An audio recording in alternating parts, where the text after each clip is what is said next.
Nur Marifatullah, Allah ya Allah. Nur Marifatullah, Allah Allah ya Allah, ya Allah. Nur Marifatullah.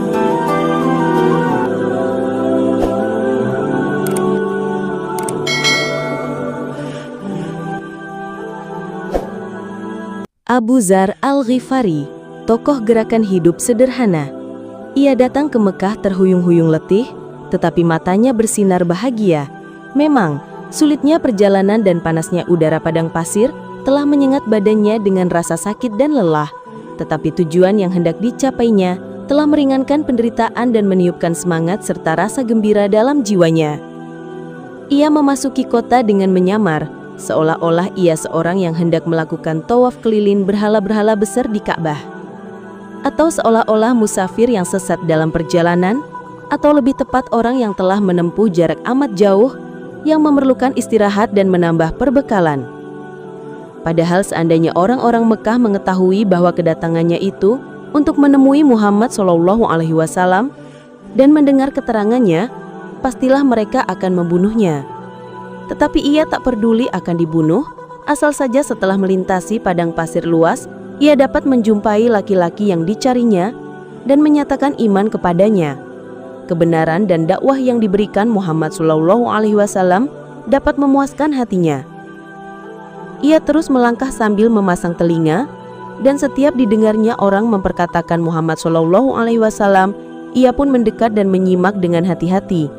Hingga dari cerita yang tersebar di sana-sini, diperolehnya petunjuk yang dapat menunjukkan tempat persembunyian Muhammad SAW dan mempertemukannya dengan beliau. Di pagi suatu hari, ia pergi ke tempat itu. Didapatinya Muhammad SAW sedang duduk seorang diri. Didekatinya Rasulullah, katanya, "Selamat pagi wahai kawan sebangsa." "Alaikasalam, wahai sahabat," ujar Rasulullah. Kata Abu Dzar, "Bacakanlah kepadaku hasil gubahan Anda." "Ia bukan syair hingga dapat digubah, tetapi adalah Quran yang mulia," ujar Rasulullah. "Bacakanlah kalau begitu," kata Abu Dzar pula. Maka dibacakanlah oleh Rasulullah, sedang Abu Dzar mendengarkan dengan penuh perhatian. Hingga tidak berselang lama ia pun berseru, "Asyhadu alla ilaha illallah wa asyhadu anna Muhammadan abduhu wa rasuluh." "Anda dari mana, saudara sebangsa?" tanya Rasulullah. "Dari Ghifar," ujarnya. Maka terbukalah senyum lebar di kedua bibir Rasulullah, sementara wajahnya diliputi rasa kagum dan takjub. Abu Dzar tersenyum pula, karena ia mengetahui rasa terpendam di balik rasa kagum Rasulullah demi mendengar bahwa orang yang telah mengaku Islam di hadapannya secara terus terang itu seorang laki-laki dari Ghifar.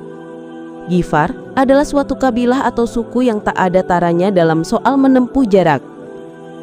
Mereka jadi tamsil perbandingan dalam melakukan perjalanan yang luar biasa. Malam yang kelam dan gelap gulita tidak menjadi soal bagi mereka, dan celakalah orang yang kesasar atau jatuh ke tangan kaum Ghifar di waktu malam. Sekarang, dikala agama Islam yang baru saja lahir, dan mungkinkah ada di antara orang Ghifar itu seorang yang sengaja datang untuk masuk Islam? Berkatalah Abu Dzar dalam menceritakan sendiri kisah itu. Maka pandangan Rasulullah pun turun naik, tak putus takjub memikirkan tabiat orang-orang Ghifar. Lalu sabdanya, "Innallaha yahdi may yasha." Sesungguhnya Allah memberi petunjuk kepada siapa yang disukainya. Benar, Allah menunjuki siapa yang ia kehendaki. Abu Dzar salah seorang yang dikehendaki Allah beroleh petunjuk. Orang yang dipilihnya akan mendapat kebaikan. Dan memang, Abu Dzar ini seorang yang tajam pengamatannya tentang kebenaran. Menurut riwayat, ia termasuk salah seorang yang menentang pemujaan berhala di zaman jahiliyah, mempunyai kepercayaan akan ketuhanan dan iman kepada Tuhan yang maha besar lagi maha pencipta. Demikianlah, baru saja ia mendengar bangkitnya seorang nabi yang mencela berhala serta pemuja-pemujanya dan menyeru kepada Allah yang Maha Esa lagi perkasa. Maka ia pun menyiapkan bekal dan segera mengayunkan langkahnya. Abu Dzar telah masuk Islam tanpa ditunda-tunda lagi. Urutannya di kalangan muslimin adalah yang kelima atau keenam. Jadi ia telah memeluk agama itu pada hari-hari pertama, bahkan pada saat-saat pertama agama Islam, hingga keislamannya termasuk dalam barisan terdepan. Ketika ia masuk Islam, Rasulullah masih menyampaikan dakwahnya secara berbisik-bisik. Dibisikannya kepada Abu Dzar, begitupun kepada 5 orang lainnya yang telah iman kepadanya. Dan bagi Abu Dzar, tak ada yang dapat dilakukannya sekarang selain memendam keimanan itu dalam dada, lalu meninggalkan kota Mekah secara diam-diam dan kembali kepada kaumnya. Tetapi Abu Dzar yang nama aslinya Jundub bin Janadah, seorang radikal dan revolusioner, telah menjadi watak dan tabiatnya menentang kebatilan dimanapun ia berada. Dan sekarang, kebatilan itu berada di hadapannya, serta disaksikannya. Batu-batu yang ditembak dengan kedua matanya sendiri, yang dibentuk oleh para pemujanya, disembah oleh orang-orang yang menundukkan kepala dan merendahkan akal mereka, dan diseru mereka dengan ucapan yang muluk, "Inilah kami datang demi mengikuti titahmu." Memang, ia melihat Rasulullah memilih cara bisik-bisik pada hari-hari tersebut. Tetapi tak dapat tidak, harus ada suatu teriakan keras yang akan dikumandangkan pemberontak ulung ini sebelum ia pergi. Baru saja masuk Islam, ia telah menghadapkan pertanyaan kepada Rasulullah. "Ya Rasulullah, bima ta'muruni?" Fa'ajabahu Rasulu, "Tarji'u ila qaumika hatta yablughaka amri." Faqala Abu Dzurin, "Waladhi nafsi biyadihi la arji'u hatta asrafasina bil islami fil masjidi." Wahai Rasulullah, apa yang harus saya kerjakan menurut Anda? Kembalilah kepada kaummu sampai ada perintahku nanti, ujar Rasulullah. Demi Tuhan yang menguasai nyawaku, kata Abu Dzar pula, saya takkan kembali sebelum meneriakan Islam dalam masjid. Bukankah telah saya katakan kepada kalian? Jiwa yang radikal dan revolusioner. Apakah Abu Dzar pada saat terbukanya alam baru secara gamblang yang jelas terlukis pada pribadi Rasulullah yang diimaninya, serta dakwah yang urayanya disampaikan dengan lisannya, apakah pada saat itu ia mampu kembali kepada keluarganya dalam keadaan membisu 1000 bahasa? Sungguh, hal itu di luar kesanggupan dan kemampuannya. Abu Dzar pergi menuju Masjidil Haram dan menyerukan dengan sekeras-kerasnya suaranya, "Asyhadu alla ilaha illallah wa asyhadu anna Muhammadar Rasulullah." Setahu kita, teriakan ini merupakan teriakan pertama tentang agama Islam yang menentang kesombongan orang-orang Quraisy dan memekakkan anak telinga mereka diserukan oleh seorang perantau asing yang di Mekah tidak mempunyai bangsa, sanak keluarga maupun pembela. Dan sebagai akibatnya, ia mendapat perlakuan dari mereka yang sebetulnya telah dimaklumi akan ditemuinya.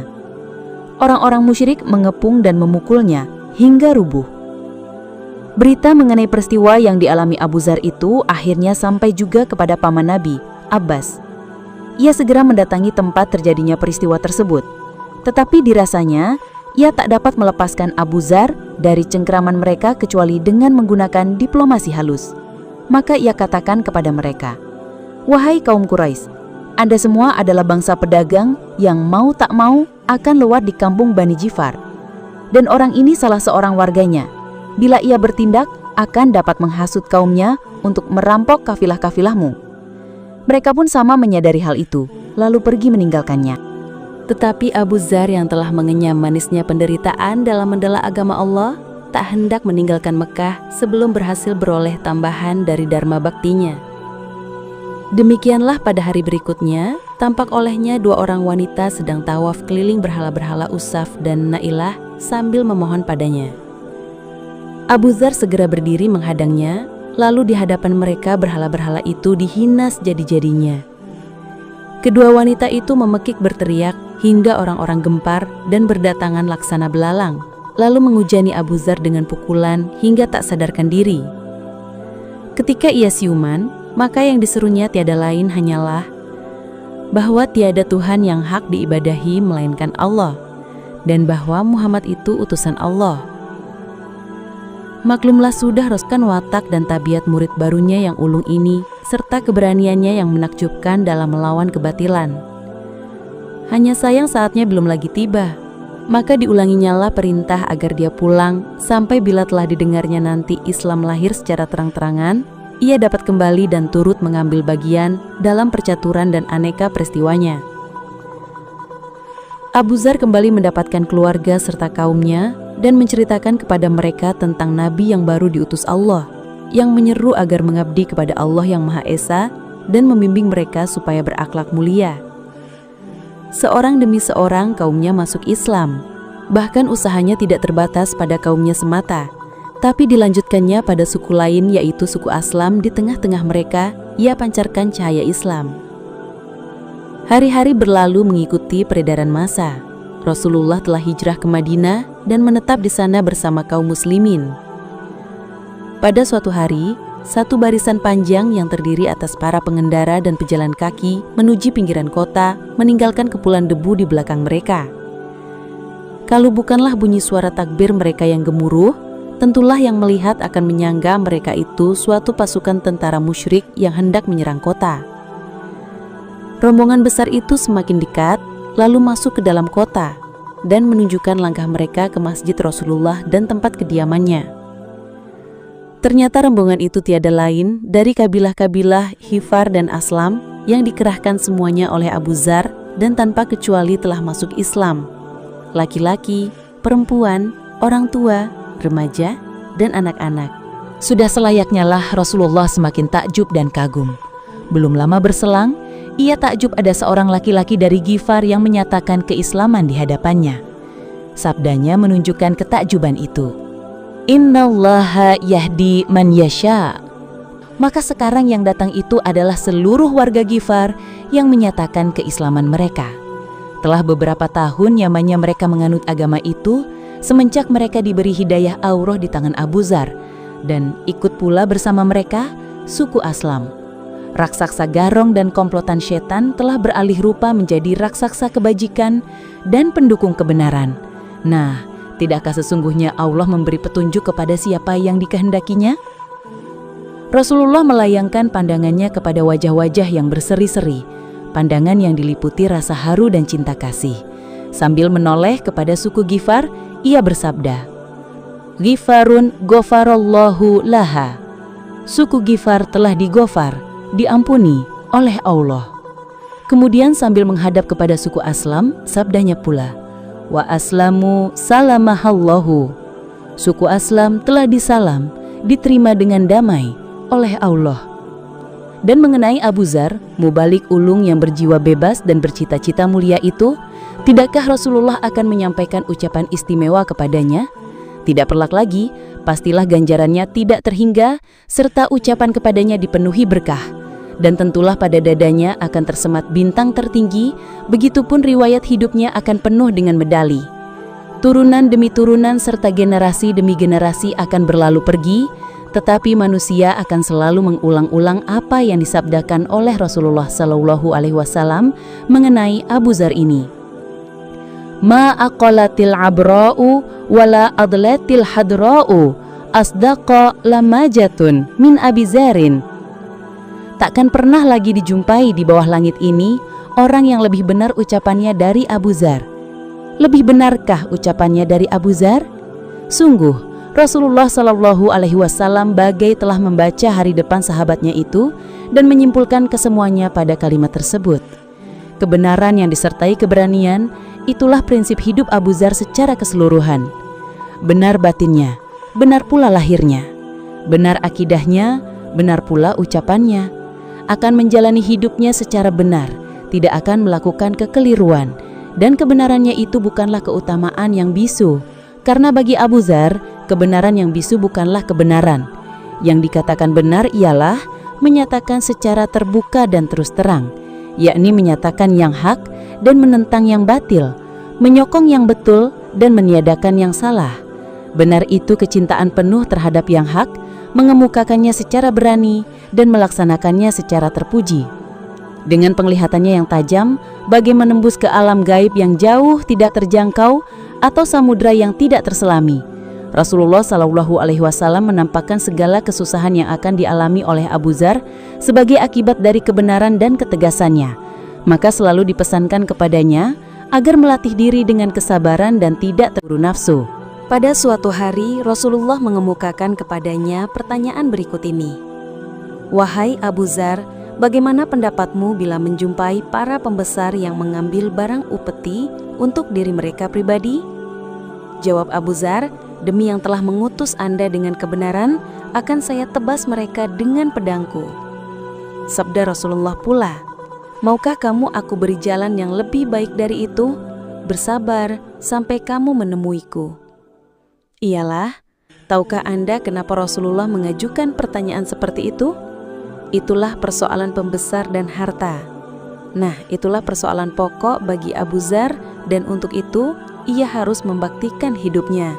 Suatu kemusykilan menyangkut masyarakat, umat dan masa depan yang harus dipecahkannya. Hal itu telah dimaklumi oleh Rasulullah dan itulah sebabnya kepada beliau mengajukan pertanyaan seperti demikian, yaitu untuk membekalinya dengan nasihat yang amat berharga. Bersabarlah sampai kamu menemuiku.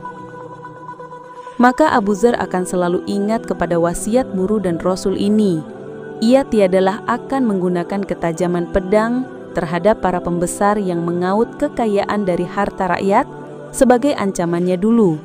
Tetapi juga ia tidak akan bungkam atau berdiam diri walau agak sesaat pun terhadap mereka. Memang demikian, seandainya Rasul melarangnya menggunakan senjata untuk menebas leher mereka. Tetapi beliau tidak melarangnya menggunakan lidah yang tajam demi membela kebenaran. Dan wasiat itu akan dilaksanakannya. Masa Rasulullah berlalulah sudah, disusul kemudian oleh masa Abu Bakar, kemudian masa Umar. Dalam kedua khilafah ini masih dapat dijinakkan sebaik-baiknya godaan hidup dan unsur-unsur fitnah pemecah belah. Hingga nafsu angkara yang haus dahaga tidak beroleh angin atau mendapatkan jalan. Ketika itu tidak terdapat penyelewengan-penyelewengan yang akan mengakibatkan Abu Dzar bangkit menentang dengan suaranya yang lantang dan kecamannya yang pedas. Telah lama berlaku dalam pemerintahan Amirul Mukminin Umar keharusan hidup sederhana dan menjauhi kemewahan serta menegakkan keadilan bagi setiap pejabat dan pembesar Islam. Begitupun para hartawan di mana mereka berada telah melaksanakan disiplin ketat yang hampir saja tidak terpikul oleh kemampuan manusia.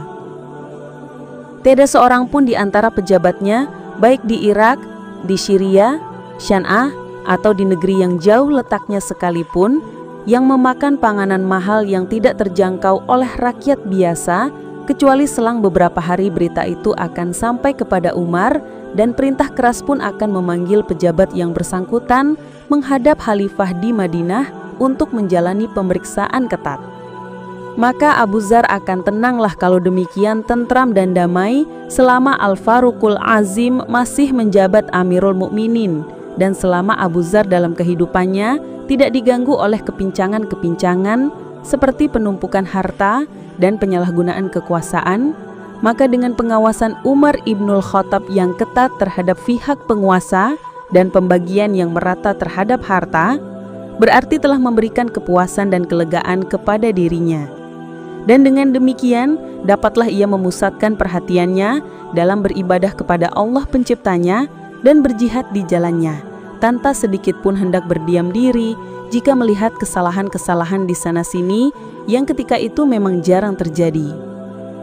Akan tetapi setelah khalifah terbesar yang teramat adil dan paling mengagumkan di antara tokoh kemanusiaan telah pergi, terasa adanya kehampaan dalam kepemimpinan. Bahkan hal tersebut menimbulkan kemunduran yang tak dapat dikuasai dan dibatasi oleh tenaga manusia. Sementara itu meluasnya ajaran Al-Islam ke berbagai pelosok dunia menumbuhkan kemakmuran hidup. Orang yang tidak dapat menahan godaan dunia banyak yang terjerumus ke dalam kemewahan yang melebihi batas. Abu Dzar melihat bahaya ini. Panji-panji kepentingan pribadi hampir saja menyeret dan mendepak orang-orang yang tugasnya sehari-hari menegakkan panji-panji Allah. Dan dunia dengan daya tarik dan tipu muslihatnya yang mempesona hampir pula memperdayakan orang-orang yang mengemban risalah untuk mempergunakannya sebagai wadah untuk menyemai dan menanam kebajikan. Dan harta yang dijadikan Allah sebagai pelayan yang harus tunduk kepada manusia, cenderung berubah rupa menjadi tuan yang mengendalikan manusia. Dan kepada siapa? Tiada lain kepada sahabat-sahabat Muhammad SAW yang di waktu wafatnya baju besinya sedang tergadai, sementara gundukan upeti dan harta rampasan perang bertumpuk di bawah telapak kakinya. Hasil kekayaan bumi yang sengaja diperuntukkan Allah bagi semua umat manusia dengan menjadikan mereka mempunyai hak yang sama, hampir berubah menjadi suatu keistimewaan dan hak monopoli bagi mereka yang terbenam dalam kemewahan. Dan jabatan yang merupakan amanat untuk dipertanggungjawabkan kelak di hadapan pengadilan ilahi beralih menjadi alat untuk merebut kekuasaan, kekayaan, dan kemewahan yang menghancur binasakan. Abu Dzar melihat semua ini. Ia tidak memikirkan apakah itu menjadi kewajiban dan tanggung jawabnya, hanya ia langsung menghunus pedang, meletakkannya ke udara dan membedahnya. Kemudian ia bangkit berdiri dan menantang masyarakat yang telah menyimpang dari ajaran Islam dengan pedangnya yang tak pernah tumpul itu. Tetapi secepatnya bergemalah dalam kalbunya bunyi wasiat yang telah disampaikan Rasulullah kepadanya dulu. Maka dimasukkannya kembali pedang itu ke dalam sarungnya, karena tiada sepantasnya ia akan mengancungkannya ke wajah seorang muslim. Dan tidak ada hak bagi seorang mukmin untuk membunuh mukmin lainnya kecuali karena keliru atau tidak sengaja. Quran Surat 4 An-Nisa. Bukankah dulu Rasulullah telah menyatakan di hadapan para sahabatnya bahwa di bawah langit ini takkan pernah lagi muncul orang yang lebih benar ucapannya dari Abu Dzar. Orang yang memiliki kemampuan seperti ini berupa kata-kata tepat dan jitu, tidak memerlukan lagi senjata lainnya. Satu kalimat yang diucapkannya akan lebih tajam dan banyak hasilnya daripada pedang walau sepenuh bumi. Maka dengan senjata kebenarannya, ia akan pergi mendapatkan para pembesar, kaum hartawan, pendeknya kepada dunia manusia yang cenderung menumpuk kekayaan yang membahayakan agama, yakni agama yang sengaja datang untuk memberikan bimbingan dan bukan untuk memungut upeti.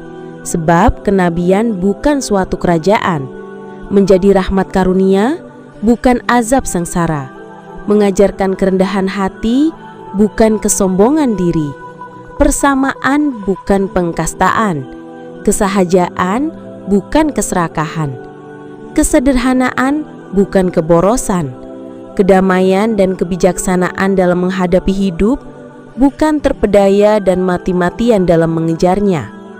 Baiklah, ia pergi mendapatkan mereka semua, dan biarlah Allah menjadi hakim di antaranya dengan mereka, dan dialah sebaik-baik hakim. Maka pergilah Abu Dzar menemui pusat-pusat kekuasaan dan gudang raksasa kekayaan, dan dengan lisannya yang tajam dan benar, merubah sikap mental mereka satu persatu. Dalam beberapa hari saja, tak ubahnya, ia telah menjadi panji-panji yang di bawahnya bernaung rakyat banyak dan golongan pekerja, bahkan sampai di negeri yang jauh yang penduduknya selama itu belum pernah melihatnya. Nama Abu Dzar bagaikan terbang ke sana, dan tak satu daerah pun yang dilaluinya, bahkan walau baru namanya yang sampai ke sana, menimbulkan rasa takut dan ngeri hati pihak penguasa dan golongan berharta yang berlaku curang. Seandainya penggerak hidup sederhana ini hendak mengambil suatu panji bagi diri pribadi dan gerakannya, maka lambang yang akan terpampang pada panji-panji itu tiada lain dari sebuah setrika dengan baranya yang merah menyala. Sedang yang akan menjadi semboyan dan lagi yang selalu diulang-ulangnya setiap waktu dan tempat, dan diulang-ulang pula oleh para pengikutnya, seolah-olah suatu lagu perjuangan, ialah kalimat-kalimat ini. "Beritakanlah kepada para penumpuk harta yang menumpuk emas dan perak, mereka akan disetrika dengan setrika api neraka, menyetrika kening mereka dan pinggang mereka di hari kiamat. Setiap ia mendaki bukit, menuruni lembah, memasuki kota, dan setiap ia berhadapan dengan seorang pembesar, selalu kalimat itu yang menjadi buah mulutnya. Begitupun setiap orang melihatnya datang berkunjung, mereka akan menyambutnya dengan ucapan, 'Beritakanlah kepada para penumpuk harta.'" Kalimat ini benar-benar telah menjadi panji-panji suatu misi yang menjadi tekad dan pendorong dalam membaktikan hidupnya.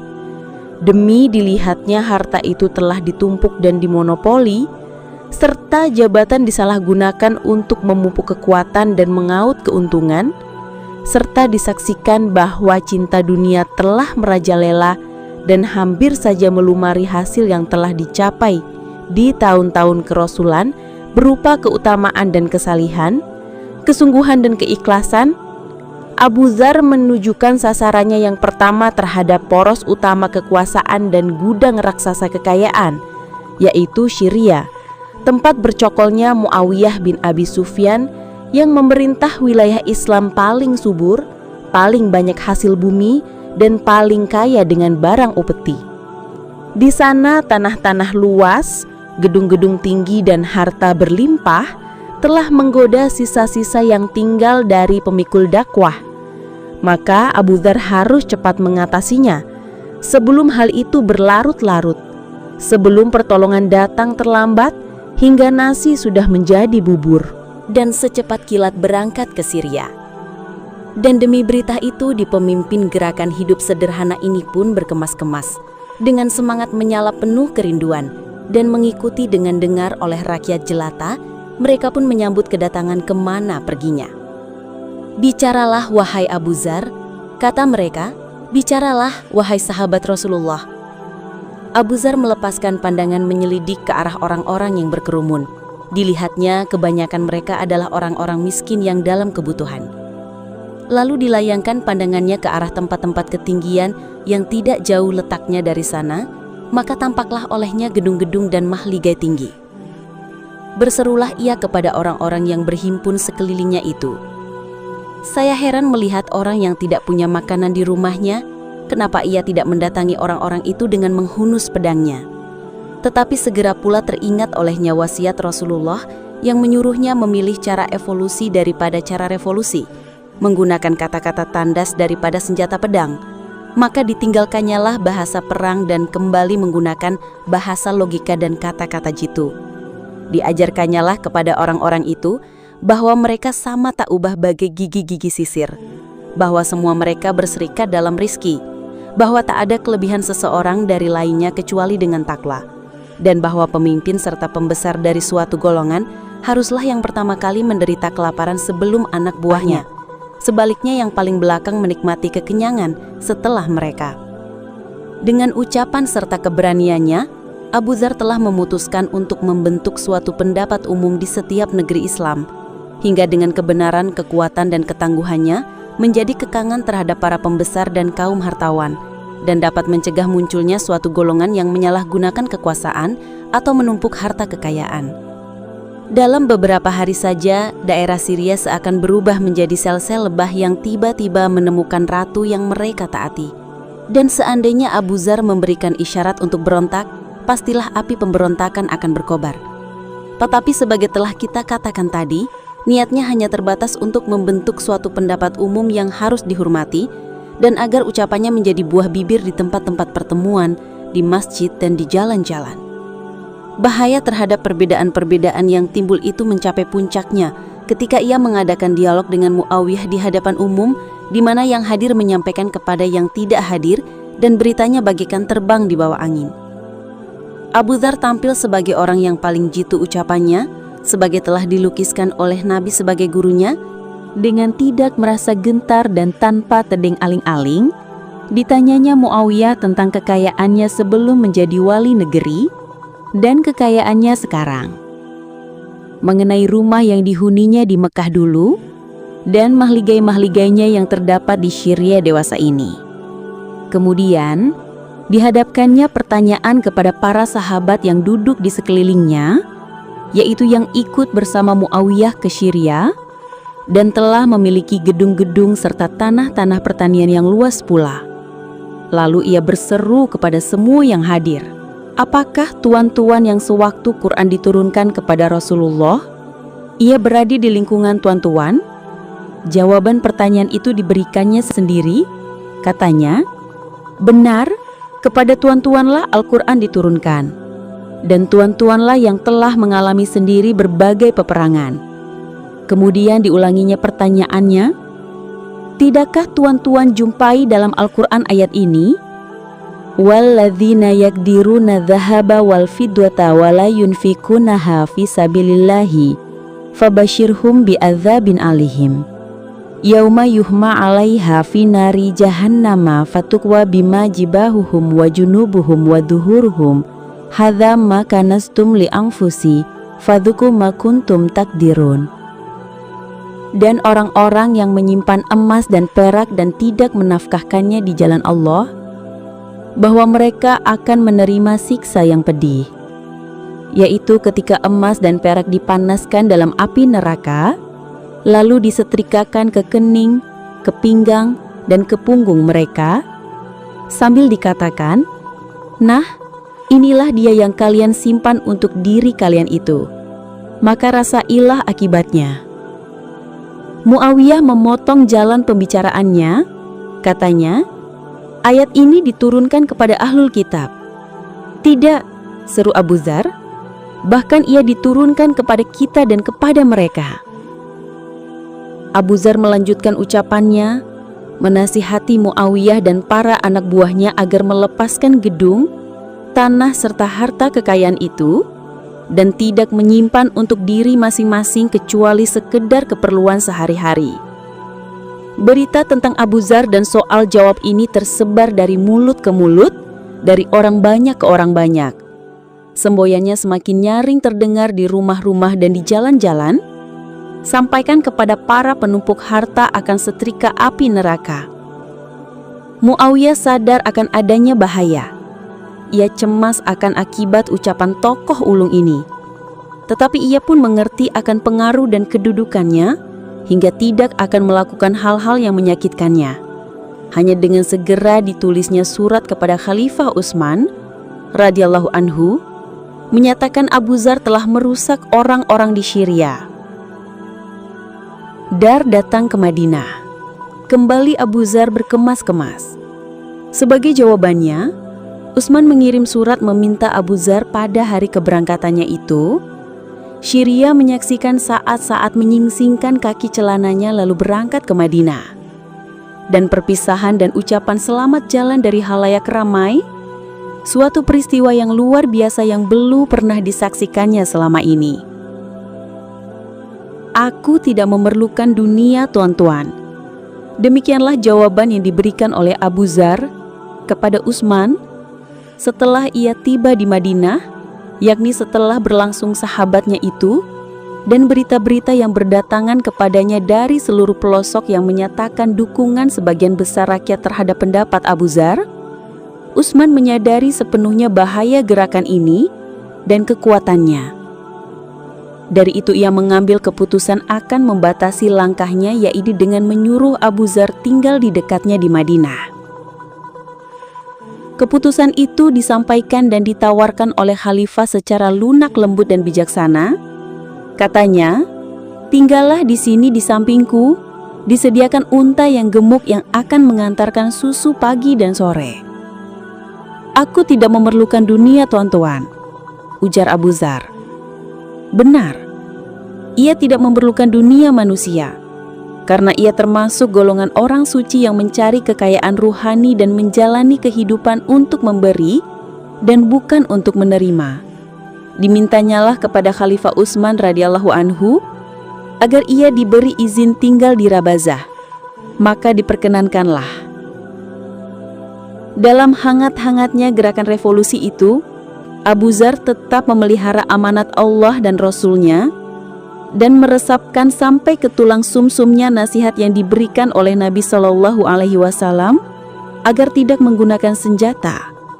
Dan seolah-olah Rasulullah telah melihat semua yang gaib, terutama mengenai Abu Dzar dan masa depannya, maka disampaikannya lah nasihat amat berharga itu. Oleh sebab itu, Abu Dzar tak hendak menyembunyikan rasa terkejutnya mendengar sebagian orang yang gemar menyalakan fitnah telah menggunakan ucapan dan dakwahnya untuk memenuhi keinginan dan siasat licik mereka. Pada suatu hari, sewaktulah sedang berada di Rabadzah, datanglah perutusan dari Kufah memintanya untuk mengibarkan bendera pemberontakan terhadap khalifah. Maka disemburnya mereka dengan kata-kata tegas sebagai berikut. Demi Allah, seandainya Utsman hendak menyalibku di tiang kayu yang tertinggi atau di atas bukit sekalipun, tentulah saya dengar titahnya dan saya taati, saya bersabar dan sadarkan diri, dan saya merasa bahwa demikian adalah yang sebaik-baiknya bagiku. Dan seandainya ia menyuruhku berkelana dari ujung ke ujung dunia, tentulah akan saya dengar dan taati, saya bersabar dan sadarkan diri, dan saya merasa bahwa demikian adalah yang sebaik-baiknya bagiku. Begitupun jika ia menyuruhku pulang ke rumahku, tentulah akan saya dengar dan taati, saya bersabar dan sadarkan diri, dan saya merasa bahwa demikian adalah yang sebaik-baiknya bagiku. Itulah dia seorang pahlawan yang tidak menginginkan sesuatu tujuan duniawi, dan karena itu Allah melimpahinya pandangan tembus hingga sekali lagi ia melihat bahaya dan bencana yang tersembunyi di balik pemberontakan bersenjata, maka dijauhinya. Sebagaimana ia telah melihat apa akibatnya bila ia membisu dan tidak buka suara yang tidak lain dari bahaya dan bencana, maka dihindarinya pula. Lalu ditariklah suaranya, bukan pedangnya, menyerukan ucapan benar dan kata-kata tegas tanpa suatu keinginan pun yang mendorong atau akibat yang akan menghalanginya. Abu Dzar telah mencurahkan segala tenaganya untuk melakukan perlawanan secara damai dan menjauhkan diri dari segala godaan kehidupan dunia. Ia akan menghabiskan sisa umurnya untuk melakukan penyelidikan yang lebih dalam tentang harta dan kekuasaan, karena keduanya mempunyai daya tarik dan pangkal fitnah yang dikhawatirkan Abu Dzar terhadap kawan-kawannya yang telah memikul panji-panji Islam bersama Rasulullah SAW dan yang harus tetap memikulnya untuk seterusnya. Di samping itu, kekuasaan dan harta merupakan urat nadi kehidupan bagi umat dan masyarakat. Hingga bila keduanya telah beres, maka nasib manusia pun akan menghadapi bahaya besar. Abu Dzar berkeinginan agar tak seorang pun di antara sahabat Rasul menjadi pejabat atau pengumpul harta, tetapi hendaklah mereka tetap menjadi pelopor kepada hidayah Allah dan pengabdi baginya. Ia telah mengenali benar tipu daya dunia dan harta ini, dan menyadari pula bahwa Abu Bakar dan Umar tak mungkin bangkit kembali. Telah pula didengarnya Nabi Shallallahu Alaihi Wasallam memperingatkan sahabat-sahabatnya akan daya tarik dari jabatan ini dan dinasihatkannya. Ia merupakan amanah dan di hari kiamat menyebabkan kehinaan dan penyesalan, mengambilnya secara benar dan menunaikan kewajiban kecuali orang yang dipikulkan kepadanya. Demikian ketatnya Abu Dzar mengenai hal ini, sampai-sampai ia menjauhi saudara dan handai taulannya jika tak boleh dikatakan memutuskan hubungan dengan mereka, disebabkan mereka telah menjadi pejabat yang dengan sendirinya memiliki harta dan berkecukupan. Pada suatu hari, ia ditemui oleh Abu Musa al-Asy'ari. Dan demi dilihatnya Abu Dzar, maka dibentangkan kedua tangannya sambil berseru ketirangan dengan pertemuan itu. "Selamat wahai Abu Dzar, selamat wahai saudaraku." Tetapi Abu Dzar menolak, katanya, "Aku bukan saudaramu lagi. Kita bersaudara dulu, sebelum kamu menjadi pejabat dan gubernur." Demikian pula ketika pada suatu hari, ia ditemui oleh Abu Hurairah yang memeluknya sambil mengucapkan selamat. Abu Dzar menolakkan dengan tangan, katanya, "Menyingkirlah daripadaku. Bukankah kamu telah menjadi seorang pejabat, hingga terus-menerus mendirikan gedung, memelihara ternak dan mengusahakan pertanian?" Abu Hurairah menyanggah dengan gigih dan menolak semua desas-desus itu. Ya, mungkin Abu Dzar bersikap keterlaluan dalam pandangannya terhadap harta dan kekuasaan. Tetapi ia mempunyai logika yang harus dikukuhkan dengan kebenaran dan keimanan, yang telah dengan fikiran dan perbuatannya mengikuti pola hukumnya. Maka Abu Dzar berdiri dengan cita-cita dan karyanya, dicontohkan bagi mereka oleh Rasulullah dan kedua sahabatnya, Abu Bakar dan Umar. Dan seandainya sebagian orang melihat bahwa ukuran itu terlalu ideal, yang tak mungkin dapat dicapai, Tetapi Abu Dar jalan hidup dan usaha terutama bagi pribadi yang hidup dimenyaksikannya sebagai contoh nyata yang telah menggariskan berjihad bersamanya dan telah mengambil baiat akan patuh dan masa Rasulullah. Ia ini yang melakukan sholat di belakangnya, mentaatinya. Lagi pula sebagaimana telah kita kemukakan, dengan penglihatannya yang tajam, ia melihat bahwa harta dan kekuasaan itu mempunyai pengaruh menentukan terhadap nasib manusia. Oleh sebab itu, setiap kebobrokan yang menimpa amanah tentang keadilan dan kekuasaan dalam soal harta akan menimbulkan bahaya hebat yang harus segera disingkirkan. Sepanjang hayatnya, dengan sekuat tenaga Abu Dar memikul panji contoh utama dari Rasulullah dan kedua sahabatnya, menjadi penyangga dan sebagai orang terpercaya memeliharanya. Dan ia menjadi mahaguru dalam seni menghindarkan diri dari godaan jabatan dan harta kekayaan. Pada suatu kali, ditawarkan orang kepadanya sebuah jabatan sebagai amir di Irak. Katanya, "Demi Allah, tuan-tuan takkan dapat memancingku dengan dunia tuan-tuan itu untuk selama-lamanya." Kali lain seorang kawan melihatnya memakai jubah usang. Maka katanya, "Bukankah Anda masih punya baju yang lain? Beberapa hari yang lewat saya lihat Anda punya 2 helai." Jawab Abu Dar, "Wahai putra saudaraku, kedua baju itu telah kuberikan kepada orang yang lebih membutuhkannya daripadaku." Kata kawan itu pula, "Demi Allah, Anda juga membutuhkannya." Menjawablah Abu Dar, "Ampunilah ya Allah, kamu terlalu membesarkan dunia. Tidakkah kamu melihat burdah yang saya pakai ini? Dan saya punya satu lagi untuk sholat Jumat. Saya punya seekor kambing untuk diperah susunya dan seekor keledai untuk ditunggangi. Nikmat apalagi yang lebih besar dari yang kita miliki ini?" katanya.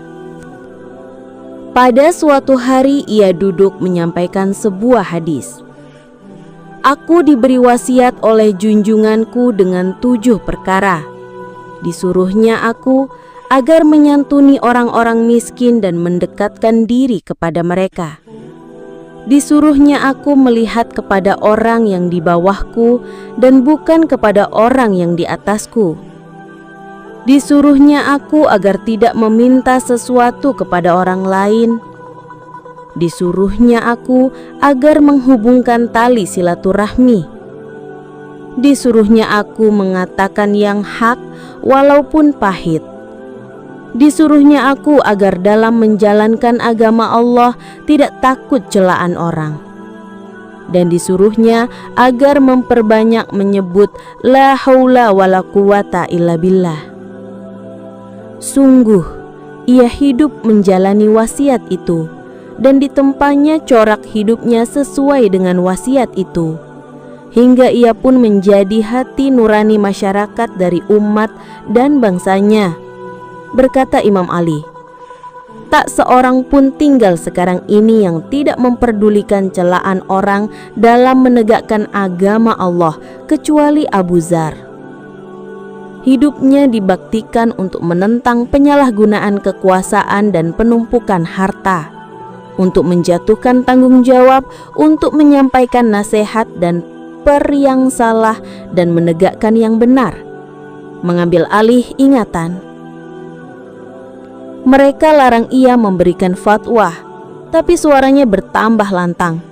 Katanya kepada yang melarang itu, "Demi Tuhan yang nyawaku berada di tangannya, seandainya tuan-tuan menaruh pedang di atas pundakku, sedang menurut rasa hatiku masih ada kesempatan untuk menyampaikan ucapan Rasulullah yang kudengar daripadanya, pastilah akan kusampaikan juga sebelum tuan-tuan menebas batang leherku.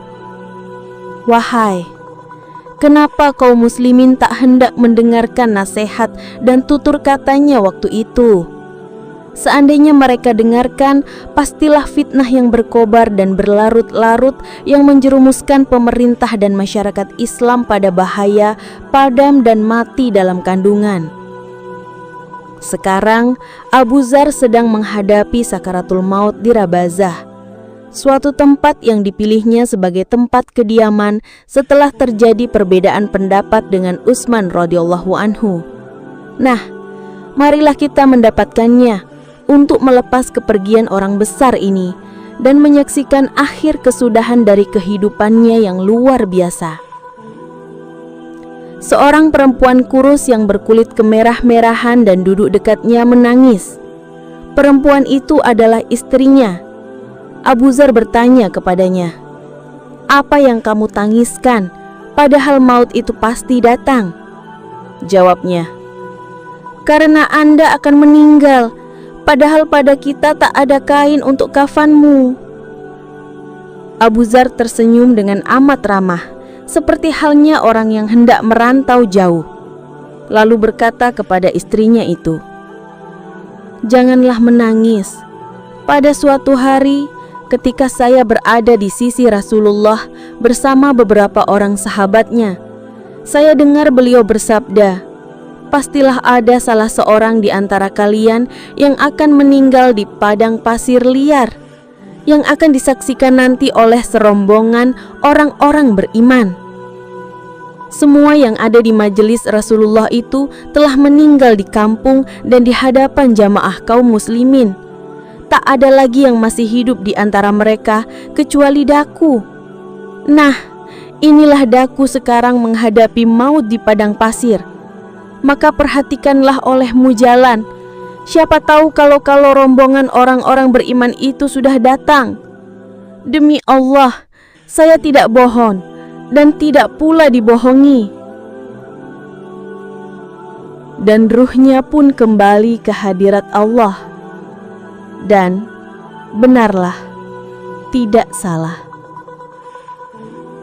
Kafilah yang sedang berjalan cepat di padang Sahara itu terdiri atas rombongan kaum mukminin yang dipimpin oleh Abdullah bin Mas'ud, sahabat Rasulullah Shallallahu Alaihi Wasallam. Dan sebelum sampai ke tempat tujuan, Ibnu Mas'ud telah melihat sesosok tubuh. Sesosok tubuh yang terbujur seperti tubuh mayat, sedang di sisinya seorang perempuan tua dengan seorang anak, kedua-duanya menangis. Dibelokannya kekang kendaraan ke tempat itu, diikuti dari belakang oleh anggota rombongan. Dan demi pandangannya jatuh ke tubuh mayat, tampak olehnya wajah sahabatnya, saudaranya seagama, dan saudaranya dalam membela agama Allah, yakni Abu Dzar. Air matanya mengucur lebat, dan di hadapan tubuh mayat yang suci itu, ia berkata, "Benarlah ucapan Rasulullah, Anda berjalan sebatang kara, mati sebatang kara, dan dibangkitkan nanti sebatang kara." Ibnu Mas'ud radhiyallahu anhu pun duduklah, lalu diceritakan kepada para sahabatnya maksud dari pujian yang diucapkannya itu. Anda berjalan seorang diri, mati seorang diri, dan dibangkitkan nanti seorang diri. Hijrah. Ucapan Rasulullah Shallallahu Alaihi Wasallam telah menitahkan untuk maju memapat dan menghadang pasukan Romawi yang telah berkumpul di suatu tempat. Telah siap perang akan menggempur umat Islam. Kebetulan waktu Nabi menyerukan kaum muslimin untuk berjihad itu di saat musim susah dan panas terik. Tempat yang akan dituju jaraknya amat jauh, sedang musuh menakutkan pula. Sebagian kaum muslimin ada yang enggan ikut serta karena berbagai alasan. Rasulullah dan para sahabatnya berangkatlah diikuti oleh sebahagian orang setengah terpaksa karena enggan. Dan bertambah jauh perjalanan mereka, bertambah pula kesulitan dan kesusahan yang diderita. Bila ada orang yang tertinggal di belakang, mereka berkata, "Wahai Rasulullah, si Anu telah tertinggal." Maka ujarnya, "Lahiqallahu bikum wa iyyaku ghaira dzalika faqad'uhu fa iyyaku khairun fasayuhikuhu in arahakumullahu minhu." Biarkanlah, andainya ia berguna, tentu akan disusulkan oleh Allah pada kalian, dan andainya tidak, maka Allah telah membebaskan kalian daripadanya.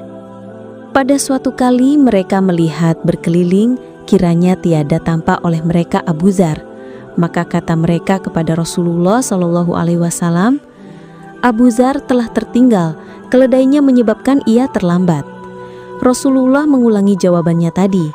Keledai Abu Dzar memang telah amat lelah, disebabkan lapar dan haus serta terik matahari, hingga langkahnya menjadi gontai. Ada dicobanya dengan berbagai akal menghalaunya agar berjalan cepat, tetapi kelelahan bagai merantai kakinya.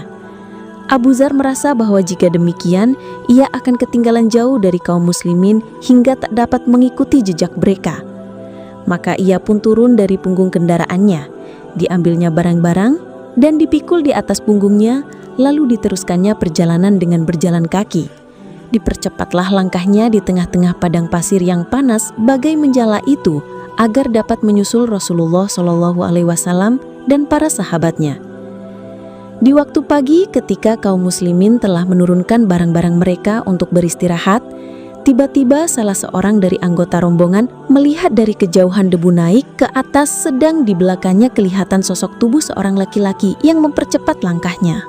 "Wahai Rasulullah," kata orang yang melihat itu ada seorang laki-laki berjalan seorang diri.